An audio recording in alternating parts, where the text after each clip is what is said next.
우리가 살아가는 세상, 한마디로 죄악이 넘쳐나는 세상이다, 이렇게 말할 수 있습니다. 도덕적인 기준이 점점 무너지고 하나님의 말씀보다 세상의 가치가 더 우선시되는 세상을 우리는 살아가고 있습니다. 그런데 성경은 노아의 시대가 이와 같았다고 이야기를 합니다. 예수님께서도 마태복음 24장에서 노아의 때와 같이 인자의 임함도 그러하리라 라고 말씀을 하셨어요. 노아 시대 사람들은 홍수 오기 전에 먹고 마시고 시집가고 장가가면서 하나님을 의식하지 않았습니다. 그 결과 하나님의 심판이 그들을 덮쳤죠. 그렇다면 노아의 시대와 같은 오늘 이 죄악된 세상을 살아가는 우리는 어떻게 살아가야 할까요? 오늘 말씀을 통해서 노아의 시대를 살펴보면서 하나님의 은혜를 입는 삶이 어떠한 것인지 우리가 함께 살펴보고 우리 모두가 그러한 사람이 되었으면 참 좋겠다라고 생각을 합니다. 첫 번째로 죄악이 가득한 이 세상의 모습을 오늘 우리가 본문 안에서 살펴볼 수 있습니다. 5절 말씀에 이렇게 이야기를 하죠. 여호와께서 사람의 죄악이 세상에 가득함과 그의 마음으로 생각하는 모든 계획이 항상 악할 뿐임을 아시고, 오늘 읽고 있는 이 창세기 6장은 하나님께 불순종함으로 죄를 짓게 된 아담과 하와, 그 아담과 하와로 인해서 이 땅에 죄가 들어왔죠. 그리고 그 죄인으로 태어난 사람들이 어떻게 되는지를 보여주고 있습니다. 지난 시간 우리가 함께 말씀을 나누면서 죄의 특징이 숨기면 숨길수록 점점 많은 사람들에게 확장되어 간다고 이야기를 했죠. 죄는 오염됩니다. 죄는 확장됩니다. 그래서 이 세상에 사는 사람들이 죄를 가지고 태어나면서 죄가 점점 세상에 넓게 퍼져갔습니다. 그래서 오늘 말씀에 보면 이 죄가 온 세상에 가득하게 되었다라고 말씀을 합니다. 사람들은 늘 악한 생각을 하고 하나님을 거역하는 생각을 하고 그리고 바르게 살려고 하는 생각을 하지 않게 되었습니다. 사람들은 죄로 가득한 세상 속에 살게 되는 것이죠. 세상에 하나님의 마음을 기쁘시게 하려고 하는 바른 사람이 보이지 않았습니다. 어느 정도로 부패한 시대였습니까? 여기 보니까 하나님이 근심하시고 한탄하실 정도로 세상은 악하고 음란해졌고, 그래서 하나님은 다시 시작할 수밖에 없다고 생각을 하시게 된 겁니다. 그런 시대에 노아가 하나님의 음성을 받았습니다. 심판할 수밖에 없어서 심판하는 이 세상 속에서 너는 방주를 만들어서 반드시 살아남아라. 하나님은 노아를 그렇게 부르셨습니다. 그 시대에 악한 모습이 어떤 모습이었는지를 오늘 말씀을 가지고 좀 더 자세히 살펴보죠. 2절 말씀 보겠습니다. 하나님의 아들들이 사람의 딸들의 아름다움을 보고 자기들이 좋아하는 모든 여자를 아내로 삼는지라. 여기 하나님의 아들들이 사람의 딸을 아내로 삼았다라고 이제 서술하고 있는데, 사실은 이 본문의 말씀은 이해하기가 어려운 구절 중에 하나입니다. 여기 하나님의 아들들은 도대체 누구냐? 그리고 사람의 딸들은 누구를 얘기하는 거냐? 이게 사실 쉽지 않은 수수께끼 같은 말씀입니다. 지금까지 이 본문을 가지고 다양한 해석들이 존재해 왔습니다. 어떤 사람들은 여기서 말하는 하나님의 아들들이 천사라고 해석을 하기도 해요. 그래서 천사가 사람과 결혼을 해서 아주 이상한 존재를 낳았다라고 해석을 하는 사람들도 있습니다. 또 어떤 사람들은 여기에 하나님의 아들들이 왕족을 얘기하는 거다. 그 당시에 어떤 이 왕권을 가지고 있는 사람들은 자기를 신격화했어요. 그래서 마치 이집트의 파라오처럼 나는 신의 아들이다, 이런 그 사상들을 가지고 있었단 말이죠. 그래서 하나님의 아들들은 그런 왕권을 가진 사람들이다. 그래서 그 하나님의 아들들과 사람의 딸들, 평민이 결혼을 해서 매우 독특한 자손들, 네피림을 낳게 되었다라고 해석을 하는 사람도 있어요. 또 어떤 학자는 여기서 말하는 이 하나님의 아들들이라는 것이 자기 자신이 다스리는 영토 안에서 결혼하는 그 신부들을 결혼하기 전에 첫날 밤을 그 신부를 취하는 그러한 악한 그 땅의 왕들 또는 지주들을 가리키는 말이다라고 해석을 하는 사람들도 있습니다. 그런데 일반적으로 우리 전통적이고 보수적인 그러한 신학을 가지고 있는 사람들은 여기서 말하는 하나님의 아들들을 가인의 자손, 셋의 자손 이렇게 나누잖아요. 아벨이 죽고 난 다음에 하나님께서 셋을 주셨어요. 그 셋의 자손은 하나님의 그 아들들로 이야기를 하고, 그리고 가인의 자손들은 여기 사람의 딸로 해석을 하는 사람들이 있습니다. 대개 그 전통적인 교회 안에서 지지를 받고 있었던 뭐 어거스틴이라든지 루터라든지 칼빈 이런 사람들은 이 하나님의 아들들이 셋의 자손들로서 신앙을 가지고 있는 사람들이라고 해석을 했습니다. 그리고 여기 인간의 딸은 가인의 후손들이고, 그래서 여기서 벌어지고 있는 범죄가 뭐냐? 믿는 자와 믿지 아니하는 불신자들이 결합하는 것이다, 이렇게 해석을 하는데, 이게 가장 설득력 있는 해석이라고 말할 수가 있을 겁니다. 여러분, 가인이 아벨을 죽인 이후에 그 가인의 자손 이야기가 이제 창세기 4장으로 이어지잖아요. 그래서 그 하나님을 믿고 섬기는 거룩한 셋의 자손과 그 자녀들의 이야기는 창세기 5장에 기록이 되어 있습니다. 그러니까 지금 6장에 올 때까지는 이 둘이 구분되어 있어요. 4장에서는 그 하나님을 무시하고 그리고 불신앙의 길을 걸어갔던 가인의 자손 이야기를 다루고, 창세기 5장에서는 하나님의 뜻을 따라 사는 믿음의 사람들 셋의 자손들의 이야기로 구분을 했어요. 근데 6장에 접어들면서 이 구분이 없어져 버립니다. 그래서 하나님의 아들들과 사람의 딸들이 결혼했다라고 하는 형태로 새로운 인류가 시작이 되면서 셋의 자손들이 하나님을 떠나 살고 있는 가인의 자손들과 피를 섞으면서 함께 타락하게 되었다라고 하는 것으로 정리가 될 수 있습니다.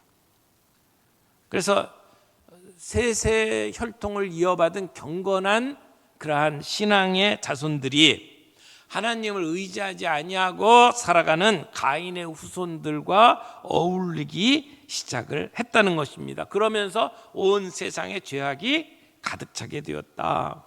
그래서 이 노아 시대의 비극은 하나님의 사람과 세상 사람들이 구별되지 아니하고 함께 어울리면서 살아가게 되는, 그래서 함께 타락하게 된 그러한 이야기로 진행이 됩니다. 또 하나 이 6장에서 해석하기가 어려운 그러한 표현이 네피림이라고 하는 단어예요. 4절 보세요. 4절에 보면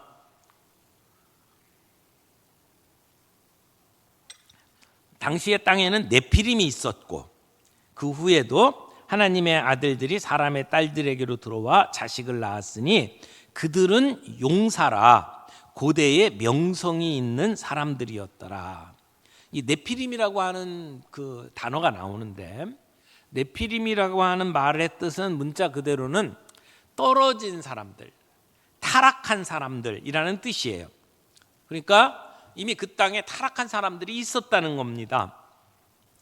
그러니까 이 네피림이 여기에서는 뭐 다른 어떤 특별한 지파나 어떤 족속으로 표현되질 않고 이런 네피림이 있었다라고 이야기를 하는데, 민수기 13장에서 네피림이 또 한 번 나와요.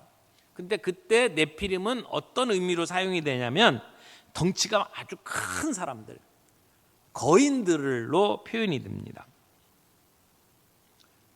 근데 하나님의 아들들과 사람의 딸들의 그 결혼을 이야기하면서 지금 네피림을 소개를 하고 있거든요. 근데 하나님의 아들과 사람의 딸들이 결혼함으로 나타난 특별한 사람들이 네피림이냐, 아니면 그것과 별 관계없이 그런 거인들이 있었다고 이야기를 하는 거냐, 여기에 대해서는 논란이 조금 있습니다.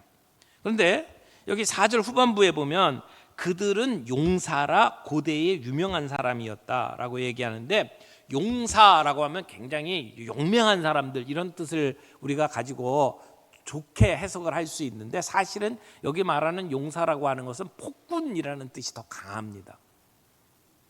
그러니까 어떻게 보면 좀 원색적으로 나쁘게 표현하면 뭐 깡패들이다, 뭐 이렇게 표현할 수 있는 그러한 단어라고 말합니다. 그리고 고대의 유명한 사람들이다라고 하는 것도 악명이 높았다, 이렇게 해석을 할 수가 있어요. 그러니까 그 시대에는 아주 덩치가 크고 그리고 힘이 있고, 그래서 법으로 원리를 가지고 따지면서 살아가기보다는 그 힘을 가지고 무력으로 사람들을 짓밟고 그리고 그 통치했던 그러한 사람들이 힘을 얻고 살아가던 시대. 그러니까 도덕은 땅에 떨어지고 그 시대는 부패한 시대였다라고 하는 이야기입니다. 3절에 또 하나 해석하기 어려운 본문이 있는데, 3절 보세요. 여호와께서 이르시되 나의 영이 영원히 사람과 함께하지 아니하리니 이는 그들의 육신이 됨이라. 그러나 그들의 날은 120년이 되리라 하시니라. 하나님께서 사람을 지으실 때에 사람에게 생기를 불어넣어서 인간이 되었잖아요. 근데 그 생기를 불어넣었던 인간이 이제 육체가 되었다라고 이야기해요. 그러니까 본능에 따라서 움직이는 타락한 존재가 되었다라고 이야기를 합니다. 그래서 하나님께서는 더 이상 이 사람들과 함께 하시지 않겠다고 선언을 하셔요. 그러면서 그들의 날은 이제 120년이 되리라. 120년이 된다고 이야기를. 이 말이 무슨 말일까요? 120년이 되리라. 어떤 사람은 이 본문을 이렇게 해석해요. 이때부터 인간의 수명이 120년으로 되었다, 이렇게 해석을 하는 사람들이 있는데, 그렇게 해석하게 되면 여러 가지 문제가 생깁니다. 왜냐하면 그 뒤에 나오는 사람들이 120년만 산 게 아니에요. 길게 산 사람들이 더 많아요. 이 이스라엘의 선조인 아브라함, 이삭, 야곱도 모두 120년 이상을 살았어요. 그러니까 창세기 안에서 120년을 살지 못한 뭐 중요한 인물들 가운데 120년을 살지 못한 사람은 요셉밖에 없어요. 그러니까 인간의 수명이 120년이 되었다라고 해석을 하게 되면 그 다음에 이어지는 성경에 나오는 사람들의 그 나이를 설명하기가 쉽지 않습니다. 그러니까 문제가 되죠. 그럼 여기서 말하는 120년이라는 게 뭐냐? 이때 노아에게 하나님께서 앞으로 120년 후에 세상을 멸할 것이다 라고 하는 인간에게 작정하신 심판의 기간이 120년으로 주어졌다라고 보는 것이 이 본문의 마땅한 해석이라고 볼 수 있습니다. 그래서 하나님께서 이 말씀을 선포하신 순간부터 홍수 때까지 주어진 시간이 120년. 그 시간은 인류가 회개하고 돌이켜 하나님께 돌아올 수 있는 기회가 주어진 시간이다. 그러니까 심판하시기 전에 하나님께서 기회를 주신 은혜의 시간이 120년이었다 하겠다라고 말을 하는 겁니다. 당장 인류를 멸하지 아니하시고 하나님께서는 은혜로 참고 기다리셨다는 겁니다. 그러나 세상은 회개하지 않았습니다. 그리고 하나님의 심판은 더 이상 늦춰지지 않았습니다. 그래서 노아가 방주를 짓기 시작했던 그 시기가 노아의 나이 480세가 되었던 해고, 그 뒤 120년 만에 방주가 완성이 됩니다. 그 기간 사이에 노아는 아들들을 낳고 그리고 세상을 향해서 회개하라고 외쳤습니다. 이런 노아의 이야기, 노아 시대의 모습은 그냥 단순히 옛날에 있었던 노아 시대의 이야기가 아니라 장차 올 말세, 종말의 표상이라고 이야기할 수 있어요. 그래서 예수님께서 말세를 설명하실 때에도 이 노아의 때와 같다라고 설명을 하셨거든요. 여러분 마태복음 24장 37절부터 말씀을 좀 보겠습니다. 노아의 때와 같이 인자의 임함도 그러하리라. 홍수 전에 노아가 방주에 들어가던 날까지 사람들이 먹고 마시고 장가들고 시집가고 있으면서 홍수가 나서 그들을 다 멸하기까지 깨닫지 못하였으니 인자의 임함도 이와 같으리라. 근데 이게 노아 시대의 모습이고 그리고 말세의 모습이다라고 예수님께서 가르쳐 주신 거죠. 그럼 말세의 특징이 뭐예요? 일상생활에 빠져 있는 거예요. 그래서 영적으로 민감하지 못한 거죠. 먹고 마시고 장가가고 시집가고. 여러분 이게 나쁜 일입니까?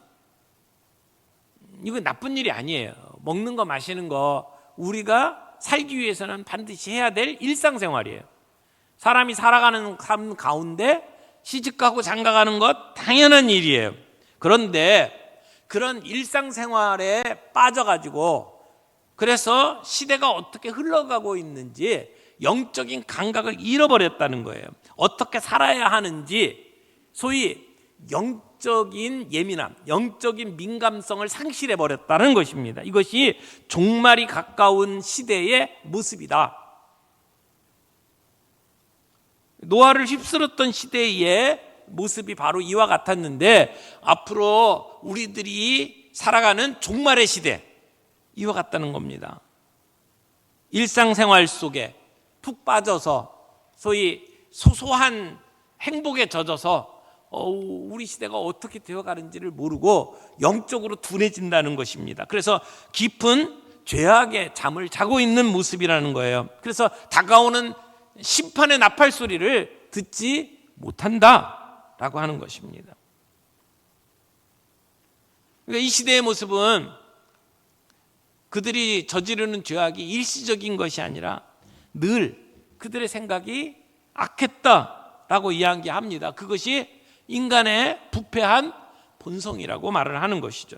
이것이 우리 개혁주의에서 이야기하고 있는 전적 타락의 교리입니다. 우리 인간의 모습이 그렇게 전적으로 타락했다는 것이죠. 그래서 로마서 3장 23절에서도 이렇게 이야기하지 않습니까? 모든 사람이 죄를 범하였음에 하나님의 영광에 이르지 못하더니. 이것이 세상의 모습이고 이것이 그 시대를 살아가는 사람의 모습이다 라고 하는 것입니다. 그래서 우리가 첫 번째로 죄악이 가득한 이 세상의 모습을 살펴보았습니다. 혹시 우리들 안에 하나님을 사랑하는 것보다 더 사랑하는, 그냥 일상에 젖어서 영적인 감각이 무뎌져서 그냥 악한 세상 속에 파묻혀 살아가고 있는 우리의 모습은 없는지 우리를 좀 돌아볼 필요가 있습니다. 두 번째로 생각해 볼 것은 하나님께서는 공의롭게 심판하신다는 것입니다. 하나님은 이러한 세상을 보시면서 슬퍼하셨어요. 그래서 내 영이 영원히 이 사람과 함께 있지 않겠다고 선언을 하셔요. 그 얘기는 하나님께서 이러한 인간의 죄악을 더 이상 묵과하지 않겠다 했다라고 하는 선언입니다. 5절 보겠습니다. 여호와께서 사람의 죄악이 세상에 가득함과 그의 마음으로 생각하는 모든 계획이 항상 악할 뿐임을 보시고 땅 위에 사람 지으셨음을 한탄하사 마음에 근심하시고. 여기 이 노아의 이야기를 우리가 생각을 하면 홍수로 쓸어버리시는 하나님의 심판이 떠오르잖아요. 40일 동안 물폭탄을 이렇게 퍼붓고 그래서 밑에서 물이 올라오고 위에서 물이 오고 그러면서 모든 생명을 진멸하시는 하나님의 그 경노하시는 모습이 이렇게 떠오른단 말이에요. 그런데 이 노아의 이야기를 살펴보면 사실은 하나님께서 진노하셨다라는 표현보다는 하나님께서 한탄하셨다, 후회하셨다라고 하는 표현이 더 많이 등장을 합니다. 그러니까 진노하셨다라기보다는 하나님께서 한탄하셨다. 여기 한탄했다라는 말은 뭐 한숨을 짓는다, 뉘우친다 이런 의미를 가지고 있어서 마치 하나님께서 자신이 한 것을 후회하는 것처럼 느껴지는 그러한 표현입니다. 그래서 대부분 이 본문을 번역할 때 하나님께서 후회하셨다라고 번역을 했어요. 미국 또는 영어 성경 같은 경우에도 후회하셨다라고 번역을 많이 해놨어요. regret라고 하는 표현을 썼고요. 때로는 킹 제임스 버전 같은 경우에는 repent, 회개한다, 뉘우친다 이런 표현도 썼고 sorry, 미안하게 생각한다라고 표현을 했어요.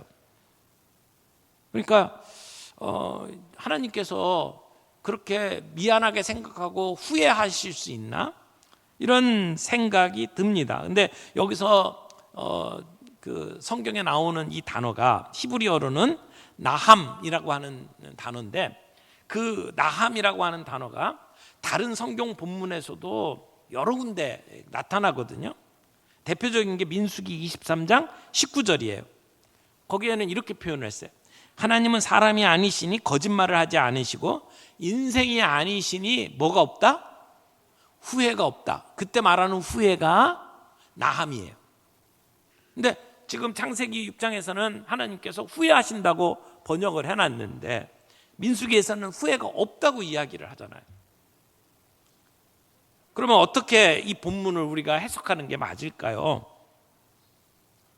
근데요, 그 나함이라고 하는 단어가 다른 성경에서 어떻게 번역되는지 또 다른 것을 좀 살펴보겠습니다. 사무엘상이에요. 사무엘상 15장 29절에 보면 이스라엘의 지존자는 거짓이나 변개함이 없으시니 그는 사람이 아니심으로 결코 변개하지 않으심이니이다.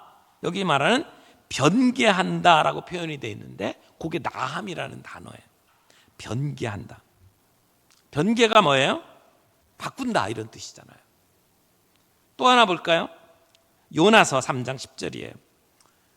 요나서 3장 10절 하나님이 그들의 행한 것 곧 그 악한 길에서 돌이켜 떠난 것을 보시고 하나님께서 뜻을 돌이키사 그들에게 내리리라고 말씀하신 재앙을 내리지 아니하시니라. 여기 뜻을 돌이키셨다라고 하는 단어가 나함이라는 단어예요. 그러니까 사무엘상에서는 하나님께서는 결코 뜻을 돌이키지 않는다라고 변개하지 않는다라고 선언을 했는데 요나서에서 보면 하나님께서 이 니느웨에 있는 백성들에게 회개하라라고 말씀을 했을 때 니느웨 백성들이 회개하니까 하나님이 뜻을 돌이키셨다라고 표현을 하고 있단 말이에요. 근데 뜻을 돌이킨다라고 하는 것도 같은 말이에요. 그러니까 후회한다, 생각을 바꾼다, 뜻을 돌이킨다. 이게 같은 말이란 말이에요. 그러니까 하나님은 하나님의 마음에 작정하신 일들을 바꾸시기도 하나 아니면 하나님이 마음을 정하시면 절대 변하지 않는 그런 분인가 이런 질문이 들 수 있어요. 이 질문에 대해서 브루스 윌키라고 하는 분이 이렇게 정리를 했습니다. 홍수 때에 인간을 창조하시고 그 인간을 다스리시는 그 하나님의 마음의 변화가 일어났는데, 이 하나님의 마음의 변화, 내가 후회한다라고 하는 마음의 변화는 그분의 변치 않는 성품과 전적으로 일치하는 것이다. 하나님은 변덕스럽지 않다. 하나님은 그의 마음을 바꾸시지 않는다. 하나님께서는 항상 인간의 반응에 따라 선을 행하시거나 악을 행하시려고 하는 원래의 의도를 재고려하시기에 의지할 수 있는 것이다. 무슨 말일까요?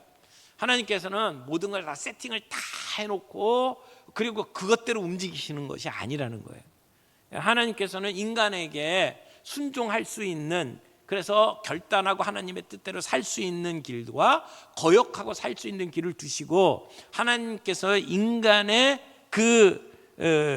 선을 행하거나 악을 행하는 것에 따라서 하나님께서 자신의 의도를 바꾸실 수 있는 분이라고 하는 것이 하나님의 원래의 모습이라고 하는 것이죠. 그래서 우리는 그 하나님을 의지하면서 우리가 죽을 수밖에 없는 존재임에도 불구하고 우리가 회개하고 주님 앞에 나가면 하나님께서 우리를 심판하려고 하셨던 하나님의 의도를 접으실 수 있다라고 하는 것을 믿기에 우리는 하나님을 의지하면서 나아갈 수 있다라고 이야기를 하는 거죠. 그게 노하기를 더디하시는 하나님의 성품이라고 하는 것입니다. 그러므로 하나님의 은혜와 인자하심, 노하기를 더디하시는 성품에서 나온 하나님의 마음을 바꾸시는 모습. 여기서 후회한다라고 하는 것은 어떻게 보면 그냥 내가 했던 일들을 그냥 후회하고 내가 잘못했구나라고 생각하신다기보다는 하나님께서는 그의 마음을 바꾸셨다, 이렇게 볼 수 있다라는 거죠. 이 세상이 악한 것을 보시고 하나님은 마음에 근심하시면서 마음의 고통을 느끼시고 그리고 다시 시작하기로 결정하셨다는 거예요. 인간을 멸하시기로. 그러니까 자신이 만든 모든 피조물을 멸하시겠다라고 생각할 정도로 인간의 악함을 보시고 하나님의 마음에 고통이 있었다는 거죠. 그래서 하나님은 어떻게 하십니까? 하나님은 죄를 그냥 두고 보실 수가 없어요. 심판하십니다. 그냥 지나치지 않으셔요. 그래서 7절 말씀에 이렇게 말씀하시죠. 여호와께서 이르시되 내가 창조한 사람을 내가 지면에서 쓸어버리되. 하나님은 죄를 심판하시겠다고 결심한 거예요. 근데 어떻게 심판하셔요? 물로 심판하시겠다는 것이죠. 여러분, 하나님이 죄를 바라보시는 그 마음을 우리가 좀 이해할 필요가 있다고 생각해요. 인간이 짓는 죄에 대해서 하나님은 고통을 느끼시는 하나님이에요. 슬퍼하셔요. 그러므로 우리는 나만 괜찮으면 되지라고 하는 생각을 버려야 합니다. 하나님이 원하시는 거룩함이 무엇인지를 생각하고 내가 이렇게 행할 때 하나님은 고통스러워 하신다, 슬퍼하신다라고 하는 생각을 하면서 이 세상을 살아가는 것이 필요하다는 것이죠. 하나님은 죄를 미워하시는 분인데 당장 심판하지 않고 120년이라는 기간을 두고 오래오래 참으시고 회개할 기회를 주시는 하나님이에요. 우리도 그런 하나님의 성품을 닮아가는 것이 필요하겠죠. 오늘 이 말씀을 통해서 마지막으로 살펴볼 부분은 하나님의 은혜를 입은 노아의 모습입니다. 세 번째, 은혜를 입은 노아에 대한 모습들을 좀 살펴보죠. 하나님께서는 약속하신 대로 죄를 지은 사람들을 홍수로 심판하셨지만, 그러나 모든 사람을 다 심판한 게 아니고 노아와 그의 가족을 하나님께서 구원해 주십니다. 타락한 시대 속에서도 하나님의 은혜가 나타나는 모습들이죠. 6장 8절 말씀입니다. 우리 다 같이 읽어볼까요? 시작. 그러나 노아는 여호와께 은혜를 입었더라. 그러나 노아는 여호와께 은혜를 입었더라. 무슨 얘기예요? 지금 심판받을 수밖에 없는 인간의 모습들을 설명하고 하나님은 심판하시기로 결단을 내리셨는데, 그런데 노아는 달랐다. 노아만큼은 달랐다는 거예요. 모든 사람이 다 부패하고 악에 빠져 있었는데 노아만큼은 아니었다라고 이야기를 해요. 그런데 여기 여호와께 은혜를 입었더라라고 하는 표현이 나오는데, 이 표현을 문자 그대로 직역하면 이렇게 번역할 수가 있어요. 노아는 여호와의 눈에서 은혜를 발견했다. 다시요. 노아는 여호와의 눈에서 뭘 발견했다고요? 은혜를 발견했다. 하나님의 눈에서 은혜를 발견했다는 거예요. 무슨 얘기일까요? 발견을 했다라는 얘기는 이미 거기 있었다는 얘기죠. 하나님의 은혜가 먼저 있었어요. 근데 노아는 그 하나님의 눈에 있는 은혜를 볼 수 있는 사람이었다. 은총을 볼 수 있는 눈을 가졌다는 거죠. 하나님의 은총을 발견할 수 있는 눈을 가진 사람, 그게 노아다라고 이야기를 하는 겁니다. 이 세상에서는 힘을 찾았어요. 네피림과 같이 강한 사람들, 폭군들, 그런 사람들이 세상을 통치하고 힘이 정의가 되어버린 세상 살아가고 있었는데, 그런 힘을 추구하고 있는 세상 속에서 노아는 하나님의 은혜를 찾았다는 이야기입니다. 하나님의 은혜를 찾던 노아, 하나님은 그 노아를 데리고 세상을 다시 시작하기로 결정을 하신 겁니다.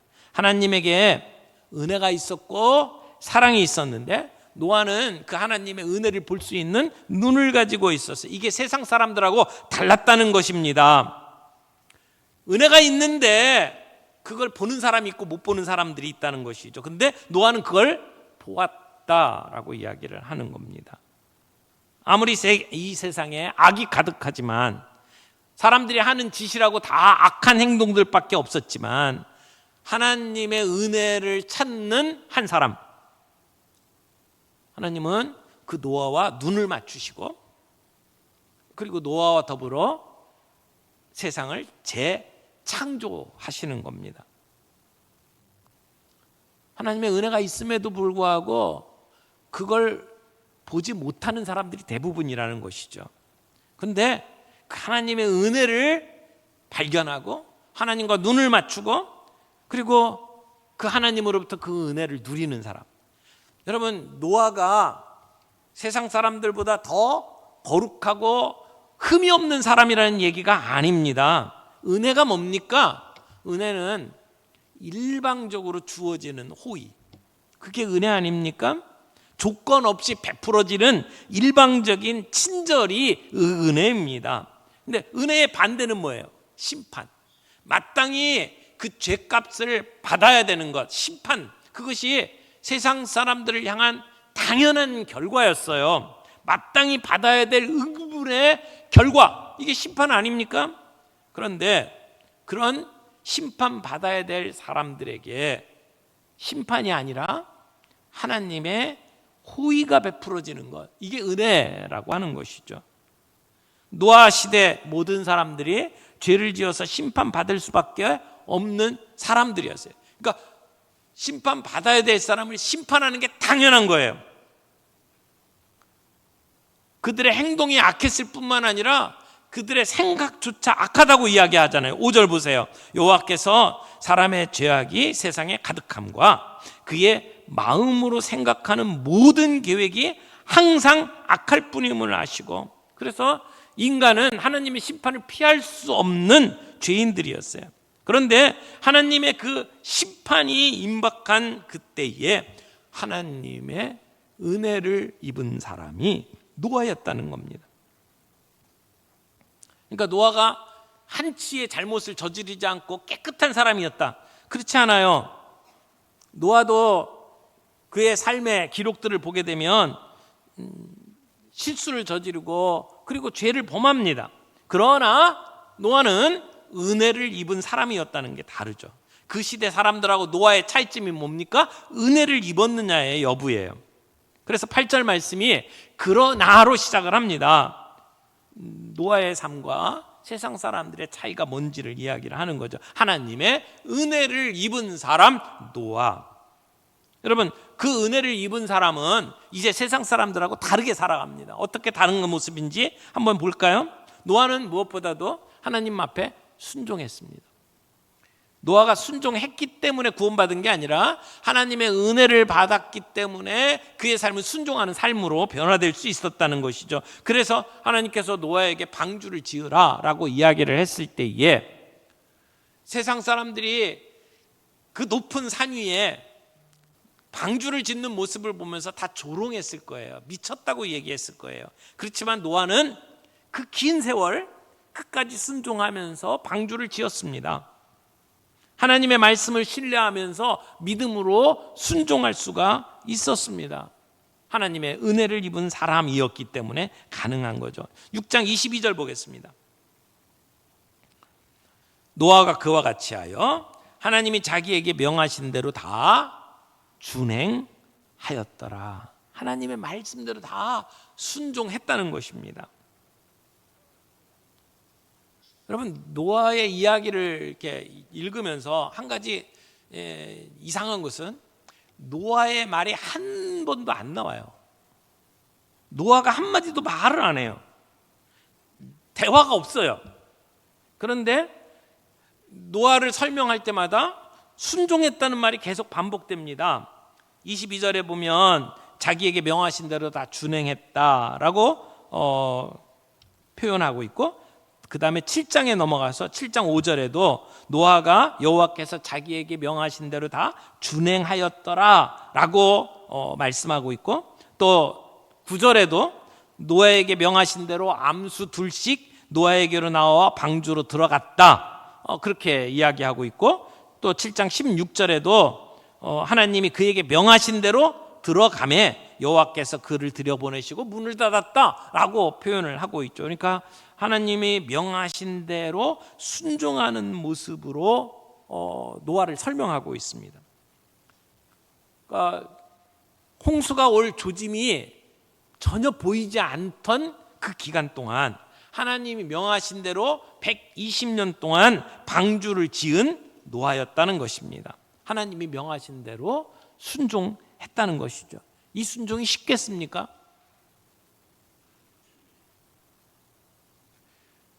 하나님이 명령하신 것에 대해서 다른 이의 달지 않고 대꾸 달지 않고 명하신 대로 그저 순종하는 것. 그래서 어떻게 보면 노아의 순종은 무모한 순종문이에요. 아무런 세상 사람들에게 홍수가 날 거라고 증명할 수 있는 게 없잖아요. 하나님의 말씀 하나밖에 없잖아요. 무슨 징조가 보인 게 아니잖아요. 그럼에도 불구하고 하나님이 말씀하신 대로 순종했고, 그 순종을 통해서 하나님은 인류의 새 출발을 하도록 만들었다는 것이죠. 여러분, 이렇게 순종하는 것이 비록 힘들고 사람들에게 비난을 살 수 있지만 하나님의 은혜를 입은 사람들은 그런 하나님의 말씀 앞에 순종할 수 있는 사람이죠. 그걸 이렇게 표현합니다. 9절에 보니까 이것이 노아의 족본이라. 노아는 의인이요 당대의 완전한 자라. 그는 하나님과 동행하였으며. 여기서 말하는 의인이다, 완전한 자다 같은 말이에요. 동의어입니다. 노아가 어떤 사람인지를 설명하는 것이죠. 근데 여기서 말하는 의인이고 완전한 자라는 것이 전혀 부족함이 없는, 흠이 없는 사람이다, 그렇게 해석할 수 있는 얘기가 아니라는 것이죠. 여기 당대에라고 표현하고 있죠. 당대에. 이것은 그 시대 사람들하고 비교했을 때에 노아는 달랐다라는 이야기를 하고 있는 겁니다. 노아는 하나님의 말씀 앞에 끈질기게 순종했던 사람, 한결같이 순종했던 사람, 그런 사람이었다라고 이야기를 하는 겁니다. 그런 면에 있어서 노아는 120년 동안 방주를 지으면서 하나님과 동행했습니다. 세상에 사람들이 살아가는 방식대로 살아가지 않았다는 얘기예요. 사람들이 합리적으로 설명하는 것대로 따라가지 않았다는 겁니다. 어떻게 보면 노아는 그 시대의 이단자였습니다. 사람들의 조롱과 비난을 한 몸에 받았던 사람입니다. 저는 노아를 보면서 대단하게 느끼는 것은 뭐냐면, 세상 사람들은 그렇다 치고 자기의 가족들을 모두 끌고 그리고 이 방주 짓는 일에 함께 할 수 있었다는 거예요. 혼자가 아니었잖아요. 부인이 있고 자녀들이 있었습니다. 근데 자녀들이 자라나면서 아버지와 함께 방주를 짓는 일들이 쉬웠겠습니까? 얼마나 마음에 짐이 많았겠습니까? 아버지로 인해서 받는 스트레스가 얼마나 컸을까요? 친구들이 비웃고 사람들이 욕하고 아버지 미쳤다라고 이야기를 하는데도 그 아이들이 아버지와 함께 끝까지 중단하지 않고 방주를 지을 수 있었다라고 하는 것은 노아가 가족들에게 아름다운 신앙의 모본을 보일 수 있었기 때문에 가능했던 것이라고 생각을 합니다. 그래서 오늘 이 시대에도 노아와 같이 하나님과 동행하는 사람, 오늘도 필요하다고 믿습니다. 노아의 이름 대신 저와 여러분의 이름을 넣어서 그렇게 설명할 수 있으면 좋겠어요. 그러나 노아는 하나님과 동행하였더라. 그러나 누구누구는 하나님과 동행하였더라. 그렇게 고백할 수 있는 저희가 될 수 있기를 바랍니다. 오늘 말씀을 맺겠습니다. 하나님은 죄를 미워하시고 슬퍼하시는 분이고, 그리고 그냥 두고 보실 수 없는 분이에요. 심판하셔야만 하는 것이 하나님의 공의입니다. 그럼에도 불구하고 하나님은 그런 죄악 가운데에서 우리를 구원해 주시는 하나님. 하나님께서 죄를 심판하시면 죽을 수밖에 없는 우리들인데 특별히 선택하시고 은혜를 베푸셔서 우리를 구원해 주셨다라고 하는 것이죠. 나는 이 죄악으로 가득 찬 세상 속에서 그저 일상생활의 재미에 빠져서 영적인 민감성이 떨어지고 그리고 함께 타협하면서 세상을 살아가고 있는 사람은 아닌가요? 오늘 이 세상에 어떤 모습인지 죄악을 분별할 수 있는 영적인 민감성이 저와 여러분들에게 있길 바랍니다. 그리고 하나님은 심판하시는 하나님이구나 라고 하는 것을 기억하면서 거룩한 삶을 추구하는 저희가 되기를 바랍니다.